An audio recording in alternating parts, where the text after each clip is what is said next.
আসসালামু আলাইকুম, সবাই কেমন আছেন? আশা করি সকলে ভালো আছেন। আজকে আমি একজন পেশেন্ট, উনি মূলত পিএলআইডি সমস্যা নিয়ে এসেছে। তো পিএলআইডির ক্ষেত্রে দেখা যায় পিএনএফ অনেক ভালো কাজ করে ফর সফট টিস্যু হিলিংয়ের জন্য ইনিশিয়াল স্টেজে। কারণ সফট টিস্যু হিলিং কিংবা ডিস্কের যদি আউটার বাউন্ডারিগুলো যদি হিলিং না হয়, সেক্ষেত্রে কিন্তু পেন কমে যাওয়ার পরে আবার বাড়ার একটা সম্ভাবনা থাকে।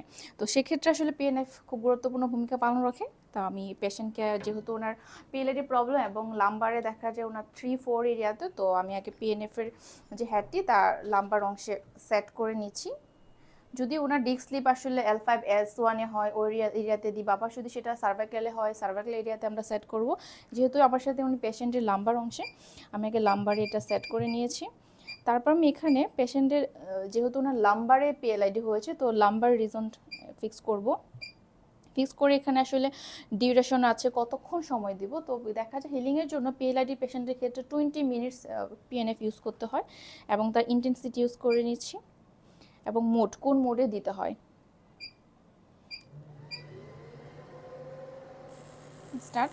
তো পালস ইলেকট্রোম্যাগনেটিক ফিল্ড থেরাপি এখন একজন পেশেন্টের রানিং চলছে, এবং আপনারাও যারা ভিডিও দেখছেন এবং যাদের পিএলআইডি সমস্যা রয়েছে তারা কিন্তু সম্পূর্ণরূপে সুস্থ হওয়ার জন্য পিএলআইডি ট্রিটমেন্টের উপর নির্ভরশীল হতে পারেন। তো আজকের ভিডিও পর্যন্ত সবাই ভালো থাকবেন। আল্লাহ হাফেজ।